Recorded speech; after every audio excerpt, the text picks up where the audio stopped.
Mr. Poon, council members, teachers, parents, ladies and gentlemen. First of all, I'd like to thank you all for inviting me to your speech day of the 65th anniversary of this famous school.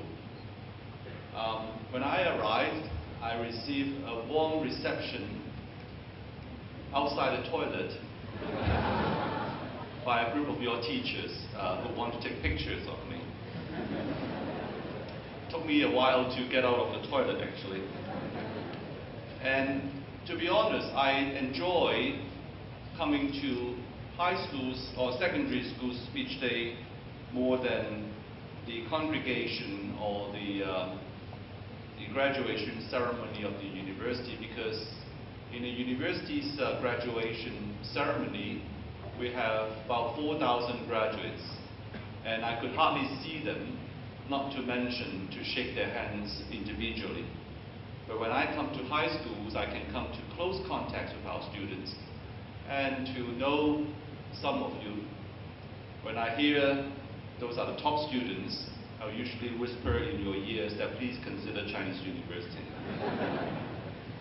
In fact, ladies and gentlemen, I grew up in this neighborhood. I just told some of your teachers that when I was a teenager, I lived in Quarry Bay.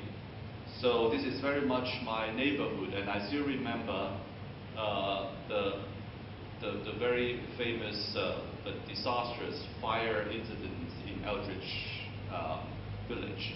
At that time, it was a slum over here. And together, I grew up with Hong Kong, and I have witnessed many ups and downs in this city.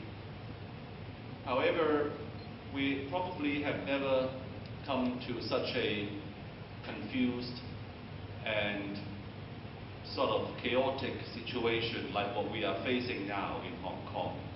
In the past weeks, we have seen some really serious uproars of society. People are unhappy and they go out to the streets. And just yesterday, we still see a riot in the Mong Kok area. We don't know where would this movement take us to, but what we know is that students take the lead in some of this movement, and I also realize fully that our young generations will be the future leaders of our society. So at this auspicious moment, I'd like to share with you an example of an eminent leader in the world whom the world has looked up to. In the year 2013, Pope Francis was named the most influential leader of the world by the Time magazine. Taking up the end at the difficult time of the Vatican, the Pope has wasted no time in handling difficult social and political issues such as handling the sex scandals of the Vatican. He also built bridges among Catholics, Muslims, Judaism, and many ethnic groups in the world. He engaged poverty, gender discrimination, and national conflicts. What can we learn from such an important leader? Ladies and gentlemen, I think there are three things that we can observe from him. First, he is a humble leader. Humility empowers leaders like no other leadership quality.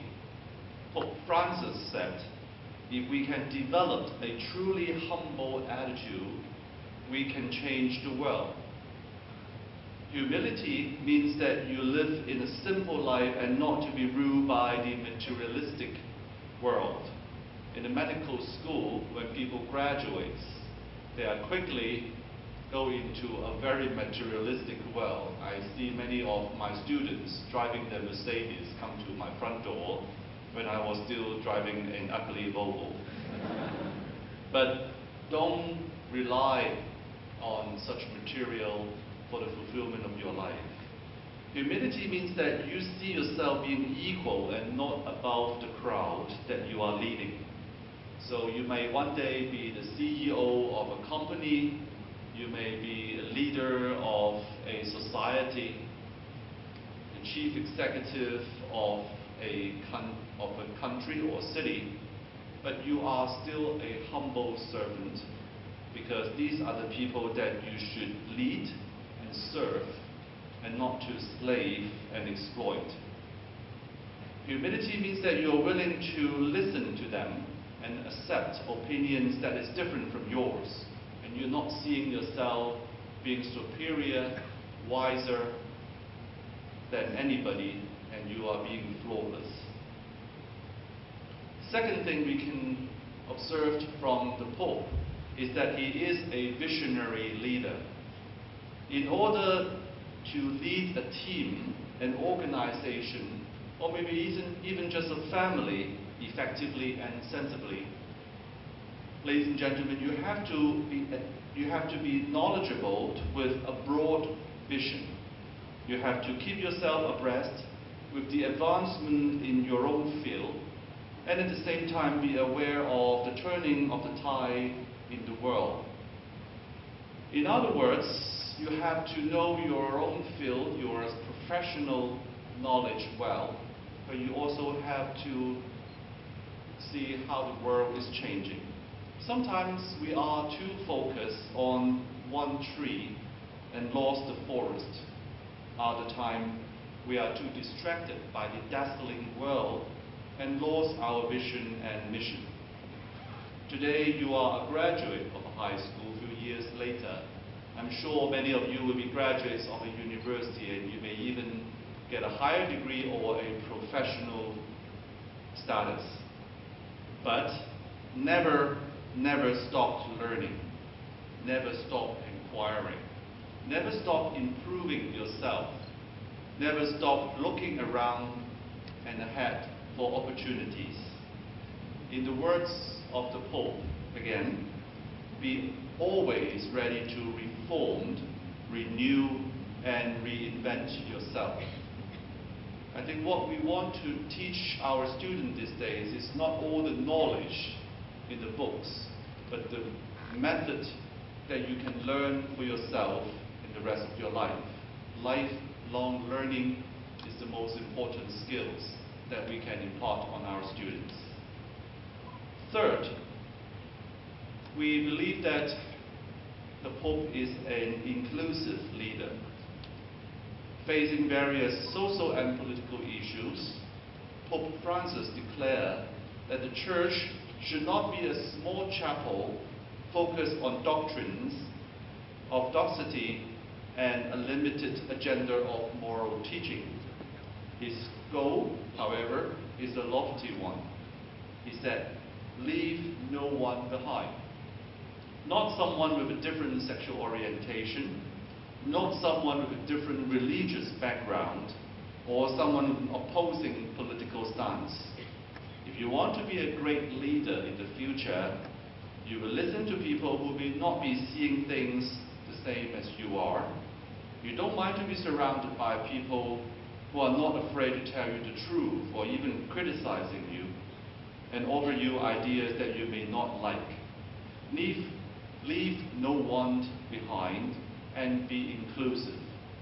So always engage your stakeholders, talk to people, listen to them humbly. I think that is what we mean by inclusive. Leadership is the ability to articulate a vision and gather your peers to do it and carry forward. If you are humble as a servant, if you are visionary and remain knowledgeable, and if you engage your stakeholders and be an inclusive leader, you will lead your team, your organization, your country to the next level of prosperity and harmony. But in closing, let me finish by quoting a famous prayer that bears the name of St. Francis of Assisi, which I think is particularly relevant for Hong Kong at this time. He said, "Lord, make me an instrument of your peace. Where there is hatred, let me sow love. Where there is injury, pardon. Where there is doubt, faith. Where there is despair, hope. Where there is darkness, light. Where there is sadness, joy. O Divine Master, grant that I may not so much seek to be consoled than to console, to be understood as to understand, to be loved as to love. For it is in giving that we received, it is in pardoning that we are pardoned, and it is in dying that we are born to eternal life. As a potential leader of our future, ladies and gentlemen, you need to sow the seed of faith, love, hope, joy, pardon, and peace. We need you to understand that it is through giving, pardoning, and consoling that we can build this city's future. Today is a day of celebration and a day of jubilation because you have finished an important stage in your life and you are opening a new page. I'd like to call upon you to be grateful to your parents and your family, and I know many of them are in fact in the audience. May I now ask all the parents and families to stand up to receive a big round of applause from the students. 請各位家長企立。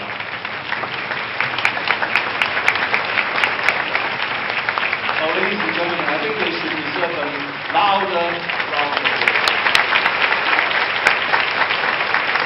Some in the balcony upstairs.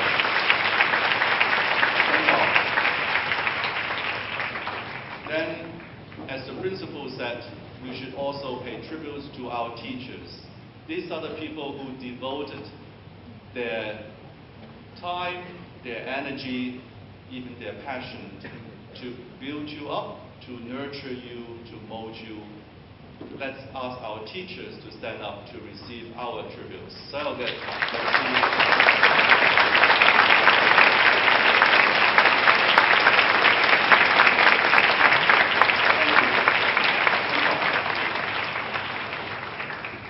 Aren't they wonderful? They dress so beautifully, make me feel underdressed today. Well, then we should also be grateful to our city and our Lord. Because without this city, without the opportunities that this city has offered us, we won't come to this stage. Hong Kong is still one of the most enviable cities in the world. We are one of the most vibrant cities in the world. We have been enjoying lots of freedom and lots of opportunities that people in other parts of the world may not even be able to dream about. So may I wish you all the best of luck, a bright future, and please remember what I said, sow the seeds of faith, love, and hope. Don't lose hope for this city. Thank you very much.